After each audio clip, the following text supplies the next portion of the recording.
So I did something that I haven't gotten to do in a long time since the coronavirus lockdown went into effect, and that is that I stopped by a bookstore for the first time in many, many months. And given that there were, given the current state of affairs with race relations and everything, predictably there was a stack of books right inside the door that were relating to black issues and the black experience.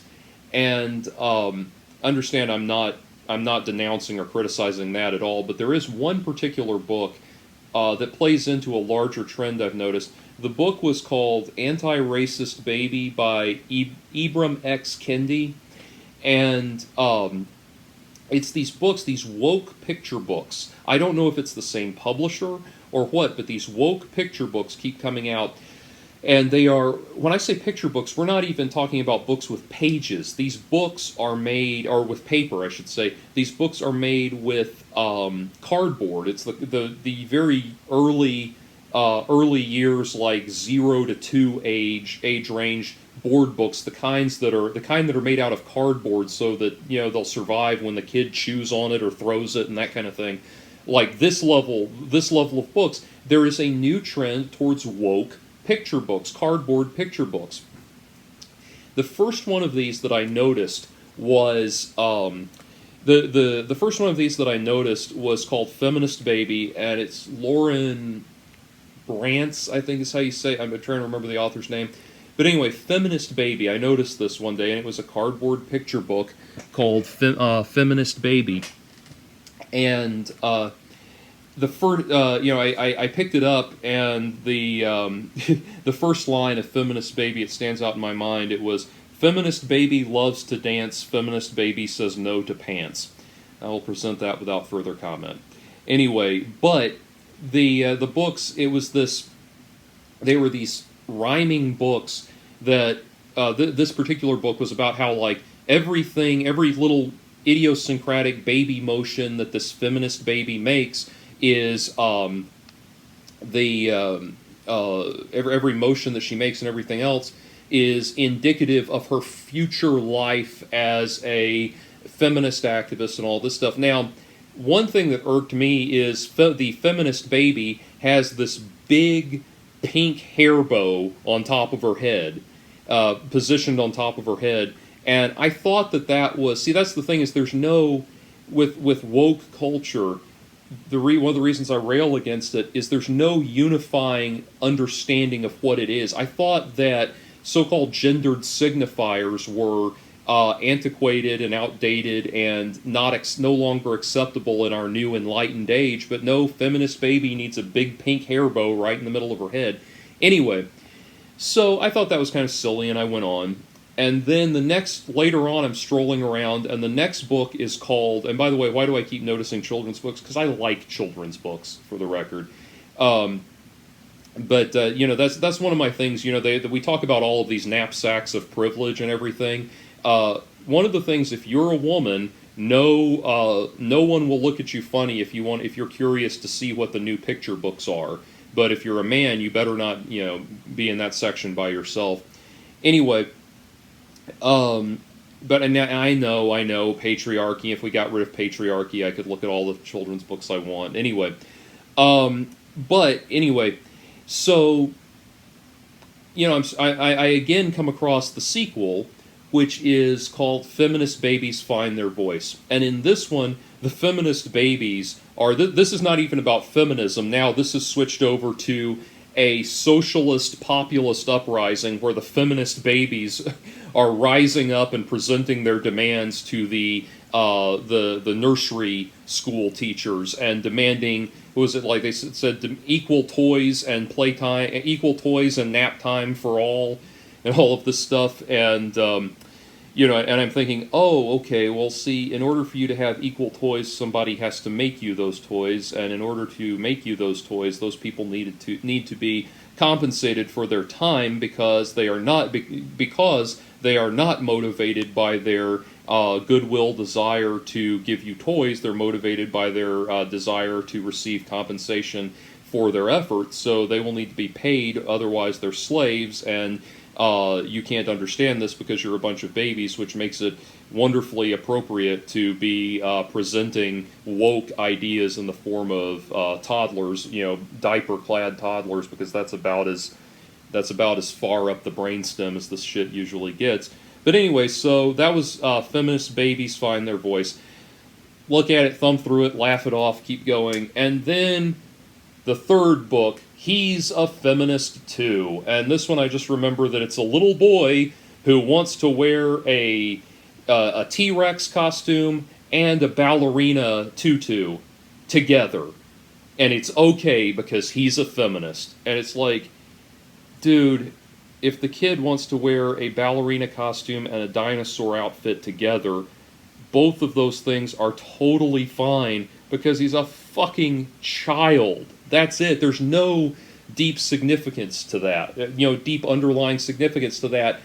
If he wants to have playtime, let him have playtime. I understand that there's conservative people out there that would say, no, girls dress like this and boys dress like this. And having never been a parent myself, I don't know what tact that I'm aware of. I don't know what tact I would take in dealing with something like that. I don't know how I would approach it. But at the same time, I'm someone who thinks if you want to raise your kids to dress however they want, that's fine. And if you want to lay down guidelines and structures for your kids about how they have to dress, that's fine. They're your kids. You get to decide. You get to decide how to raise them. Like, you would not sit still for 1 minute. You would not sit still for 1 minute if somebody started telling you how to play The Sims, but apparently the whole world gets to tell you how to raise your actual kids. But anyway, so that one was silly, and I go on. And then it goes another step further. And we get Woke Baby by Mahogany Brown.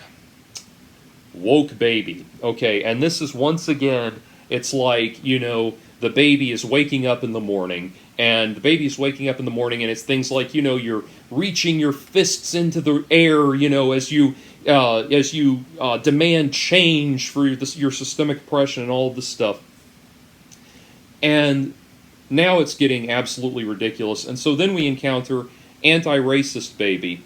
And to be clear, I snapped the first few pages from this because I want to share with you the text. This is the actual text that is being read to children that are, as the book makes clear, children that are the size of the being carried in the little front packs or whatever they're called for children. This is what we're dealing with now. This is the age range that this book is written for. So here is the beginning text. Anti-racist baby is bred, not born. Anti-racist baby is raised to make society transform. Babies are taught to be racist or anti-racist. There is no neutrality. Take these 9 steps to make equity a reality. All of those words are way the hell beyond children that are being carried in, the children that cannot walk yet, children that need strollers and need to be carried around by their parents, children who, if they are very, very, very intelligent for their age, probably know their names and know that you're supposed to call that one mommy and that one daddy. That's the level that these kids, again, cardboard books so they'll survive if they get chewed on during the teething. This is what we're doing, and these are the words. And so as I describe all of this nonsense and I get around to this, what is it that I actually object to? Now, understand, again, I feel like I have to emphasize, you can read whatever you want to your damn kids. They're your kids. Now, the thing is, though, my perception of this, my perspective on this, I really do, the thing I care about with kids is their imagination. I really do believe that it is important in childhood to let the imagination develop. That is crucial. That is critical. If you want to have a happy life, you've got to develop a good imagination. And a good imagination is one of the most wonderful things you can have. It's instant virtual reality. it's as good or better than any video game or any movie. I mean, being creative and thoughtful and having an imagination and a sense of wonder and a sense of joy and interest in the world. This is not a message for that. This is a message that is going to stultify that. But even more so, the thing is, none of this is stuff that children can understand at that age. They can't understand those words. They certainly can't understand those larger concepts. This is just mental masturbation for the parents. They will, by the time the kids are old enough to read, they will probably not remember that you even read these books to them. You know, I found like in my parents' archives of their stuff from raising me, I have found, cardboard picture books that I certainly don't remember us having. Like, oh yeah, we read that to you all the time. This stuff is being imparted to kids before they can even make memories. I mean, the purpose of this, literally the purpose of these books is pretty much just so that they can start to hear some words, they can start to understand language a little bit, and they can start to relate to the sound of your voice as a source of comfort and calm. I mean, that's literally all it is. And it just burns me, because I know, having been a child, apparently some of these authors were never children themselves, but having been a child, I know that this is not something that's teaching kids how to use their minds, or how to think, or how to love life or enjoy life. This is just an entree into brainwashing. That's all this is. And the fact that it's brainwashing towards a noble end does not mean that it's any less brainwashing. And I don't think that brainwashing is good, even when brainwashing is done towards a noble end. And that's something, that seems to me to be like my main takeaway in all of the madness on the left, on the right, everything else in this country right now. That's like my main takeaway. Brainwashing is not good, even when it's done towards noble ends. And it really does burn me, because I tell you what, my favorite children's book author, picture book author, is Chris Van Allsburg, who, if you don't know Chris Van Allsburg, you know the movies Jumanji, you know Polar Express, he did the books that inspired those. Go look up a book called The Mysteries of Harris Burdeck. In fact, if I can put my, it might be around here somewhere, if I can, perfect. Okay, so, I don't see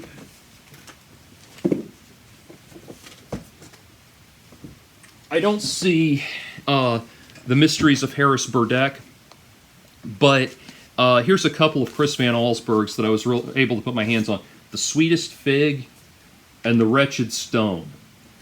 The Wretched Stone is a particular favorite. And you know what? We're going to do story time.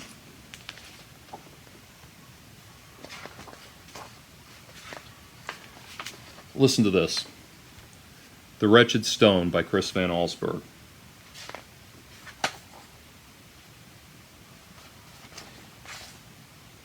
Now, the story is told in the form of a journal, a log, a captain's log from a sailing vessel.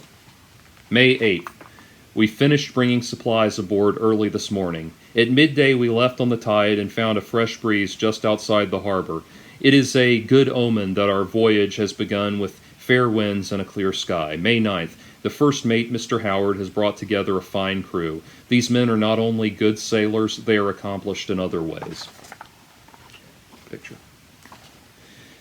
Many read and have borrowed books from my small library. Some play musical instruments. There are a few good storytellers among them. May 17th. Our passage is going well. The usual boredom that comes with many days at sea is not present on this ship. When the members of this clever crew are not on duty, I find them singing and dancing or amusing each other with tales of past adventure. June 5th. Land ho! Slightly before sunset we spotted an island. I have consulted my charts, but do not see it recorded. This is odd, since ships have sailed through these waters for years. Apparently they have all missed this small place. We are low on water, and would be happy to find fresh fruit growing. Tomorrow I will take some men ashore and look about. Taking them ashore. June 6th. I have just returned from the island. It is strange indeed. The vegetation is lush, but not a single plant bears fruit. The air has an odor that at first seems sweet and pleasant, then becomes an overpowering stink. I saw no sign of animal life, not even an insect. We found a spring that had water too bitter to drink. We also discovered something quite extraordinary, which I have brought aboard. Looking at something extraordinary. It is a rock approximately 2 feet across. It is roughly textured, gray in color, but a portion of it is as flat and smooth as glass. From this light comes a glowing light that is quite beautiful and pleasing to look at. The thing is unbelievably heavy, requiring 6 strong men to lift it. With great effort, we were able to get it aboard and into the forward hold. We have set sail and are underway again. It's night on board the ship, and there's light coming in from under the deck. June 10th. The crew is fascinated by the rock. When not needed on deck, they are down below, gazing in silence at the peculiar light it gives off. I miss the music and storytelling that had become a part of our ship's life. The last few days have passed quite slowly. The men, however, seem perfectly content. I am sure their interest in the stone will fade away soon. June 13th. Something is wrong with the crew. They rarely speak, and though they swing through the rigging more quickly than ever, they walk the decks in a clumsy, stooped-over fashion. Last night I heard shrieks coming from the forward hold. I believe that they have contracted some kind of fever that came on board with the stone. I told Mr. Howard that tomorrow I will have the thing thrown overboard. Here he is looking up from the deck. This morning I awoke to find the deck deserted. The wheel was tied steady with a rope. I believe Mr. Howard, who spent some time around the rock, told the men about my plan to get rid of it. They have now locked themselves in the forward hold. They apparently believe in their feverish state that I can sail this boat alone while they sit around that wretched stone. We are June 15th. We are all in grave danger. A powerful storm is headed this way. All morning the wind has grown steadily stronger. The sky is filled with dark clouds. I am unable to shorten the sails by myself. With this much canvas up, we will surely be blown over and sink with the full force of the storm when the full force of the storm arrives. I am going forward again to try to get the crew to work on it. All our lives depend on it. All lives matter. I'm sorry. Okay, sorry. My bad. Anyway. Now, when he goes... Now, here's the illustration from when he goes. This is one of my favorite children's book illustrations from when he goes under the... he goes down into the hold, and he sees this.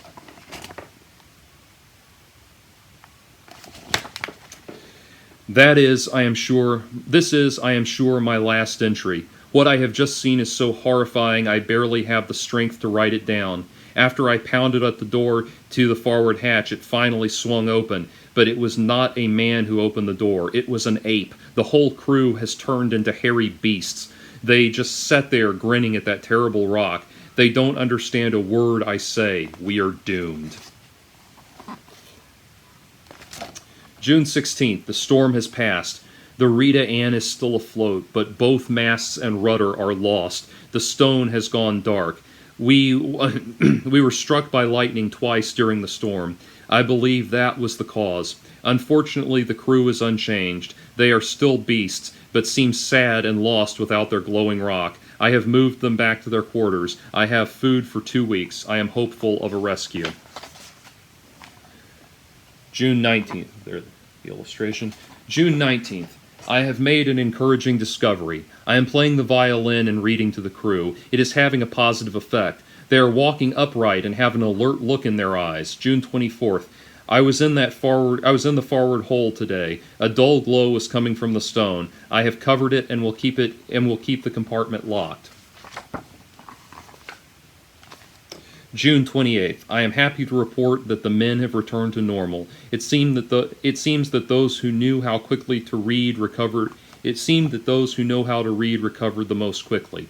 June 30th, we are saved. A ship has been spotted off our starboard side. I have decided to scuttle the Rita Ann. There is only one place for the wretched stone. Before we abandon ship, I will set a fire that will send this vessel to her and her cargo to the bottom of the sea. June 12th.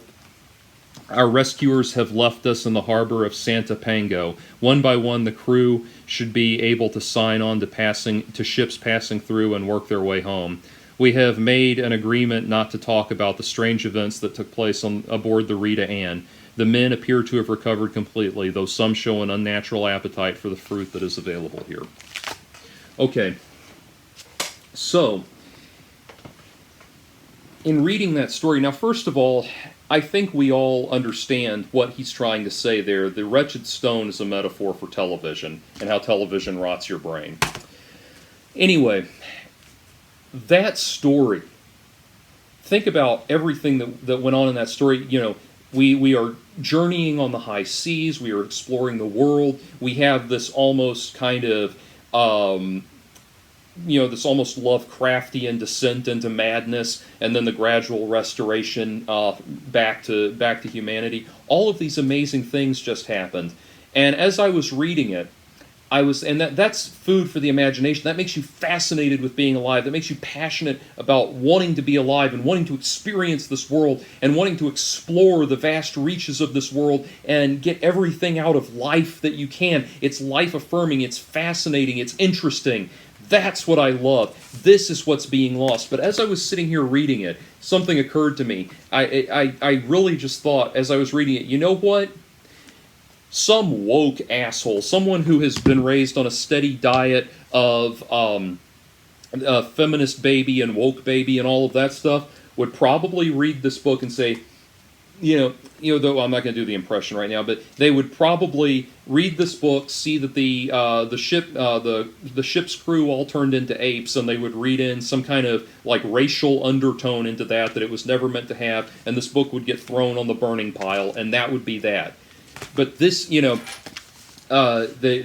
Sweetest Fig is amazing too, and I love the world of it, the Parisian design and all of that. But all of his stuff is just amazing, and I highly recommend all of his books. And the artistry, alone. Even if the child cannot read, they can pore over these beautiful designs, these beautiful images. Like this is a central one from the Sweetest Fig where the Eiffel Tower bends over.